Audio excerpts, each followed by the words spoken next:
دینا چاہیے ان کے جرم کے مطابق. جب ہم قرآن مجید پڑھتے اللہ سبحانہ و تعالی کم سے کم 4 آیتوں میں فرماتے ہیں. سورہ بقرہ سورہ نمبر 2 آیت نمبر 173، سورہ مائدہ سورہ نمبر 5 آیت نمبر 3، سورہ انعام سورہ نمبر 6 آیت نمبر 145 اور سورہ نحل میں سورہ نمبر 16 آیت نمبر 115 میں حرمت علیکم المیتۃ والدم ولحم الخنزیر وما اہل لغیر اللہ بہ، آپ کے لیے حرام ہے مرا ہوا جانور، خون، خنزیر کا گوشت، سور کا گوشت اور غیر اللہ کے نام کا کھانا. جس کھانے پہ اللہ کے علاوہ کسی اور کا نام لیا گیا ہے خدا کے علاوہ، وہ آپ کے لیے حرام ہے. جب ہم پڑھتے ہیں ہندو دھرم کی کتابیں، اس میں بھی لکھا ہے منوسمرتی میں پاٹ نمبر 5 شلوکا نمبر 19 میں، اس میں لکھا ہے کہ برہمن سور کا گوشت نہیں کھانا چاہیے، خنزیر نہیں کھانا چاہیے، اس کے لیے حرام ہے. وشنو سوترا میں لکھا ہے پاٹ نمبر 5 شلوک نمبر 49 میں، اگر کوئی خنزیر کا گوشت بیچتا ہے، سور کا گوشت بیچتا ہے، اس کا ہاتھ یا الٹے پیر کاٹنا چاہیے.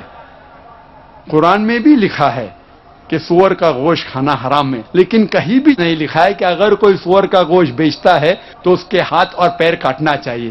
ہندو دھرم کی کتاب میں لکھا ہے وشنو سوترا میں پاٹ نمبر 5 شلوک نمبر 49 میں، اگر کوئی سور کا گوشت خنزیر بیچتا ہے اس کا ہاتھ یا پیر کاٹنا چاہیے. اسلام میں مرد اور عورت کے لیے حجاب کے بارے میں لکھا ہے. اسلام میں مرد اور عورت کو حجاب کرنا چاہیے. اس کا ذکر ہے سورہ نور میں سورہ نمبر 24 آیت نمبر 30 اور 31 میں، اور کئی جگہ صحیح حدیث میں اس کا ذکر ہے، اور قرآن مجید میں سورہ احزاب سورہ نمبر 33 آیت نمبر 59 میں ہے. مختصراً سے اس کے 6 نقطے ہیں حجاب کے. نمبر 1 وہ ہے سطر، ایکسٹینٹ. آدمی کا سطر ہے ناف سے لے کے گھٹنے تک، یہ حصہ ہمیشہ ڈھکا ہوا رہنا چاہیے. عورتوں کے لیے سارا جسم، صرف چہرہ اور ہاتھ دکھا سکتی ہے، اس کے علاوہ سارا جسم ڈھکا ہوا ہونا چاہیے. یہ سطر عورتوں کے لیے. باقی 5 نقطے مرد اور عورت کے لیے سیم ہے، یکساں ہے. دوسرا پوائنٹ، دوسرا نقطہ، کپڑے جو پہنے جاتے ہیں وہ پتلے نہیں ہونا چاہیے، ٹرانسپیرنٹ نہیں ہونا چاہیے تاکہ لوگ کپڑے کے تھرو دیکھ سکیں. تیسرا، کپڑے چست نہیں ہونا چاہیے تاکہ جسم کا ڈھانچہ دکھے. پہلے کے علاوہ باقی 5 نقطے آدمی اور عورت کے لیے یکساں ہے. چوتھا نقطہ کہ کپڑے اتنے بھڑکیلے نہیں ہونا چاہیے کہ دوسرے جنس کو متاثر کر سکے. It should not be so glamorous so that it attracts the opposite sex. 5واں نقطہ، دوسرے مذاہب کے نشانی والے کپڑے نہیں پہننا چاہیے. اور 6واں نقطہ، دوسرے جنس کے کپڑے نہیں پہننا چاہیے. آدمی عورت کے کپڑے نہیں پہننا چاہیے، عورت مرد کے کپڑے نہیں پہننا چاہیے. جب ہم ہندو دھرم کی کتابوں کا مطالعہ کرتے ہیں، آپ کو حجاب کے بارے میں جس طریقے سے اسلام میں لکھا ہے، الحمدللہ ہندو دھرم کی کتابوں میں بھی ویسا لکھا ہے. رگ وید کتاب نمبر 8 پاٹ نمبر 33 منترا نمبر 19 میں لکھا ہے، اے عورت، برہما نے تجھے عورت بنایا ہے، اسی لیے نظر کو نیچی کرو اور جو آپ کے کپڑے جسم کو چھپا رہا ہے وہ جسم کا حصہ مت دکھاؤ. رگ وید میں لکھا ہے کتاب نمبر 10 پاٹ نمبر 85 منترا نمبر 30 میں آدمی عورت کے کپڑے نہیں پہننا چاہیے. مہاویر چرتر پاٹ نمبر 2 صفحہ نمبر 71 میں لکھا ہے، شری رام کہتے ہیں اپنی بیوی شریمتی سیتا سے، جب پرشورام کو دیکھتے ہیں، شری رام شریمتی سیتا سے کہتے ہیں، پرشورام اپنے بزرگ ہے، آپ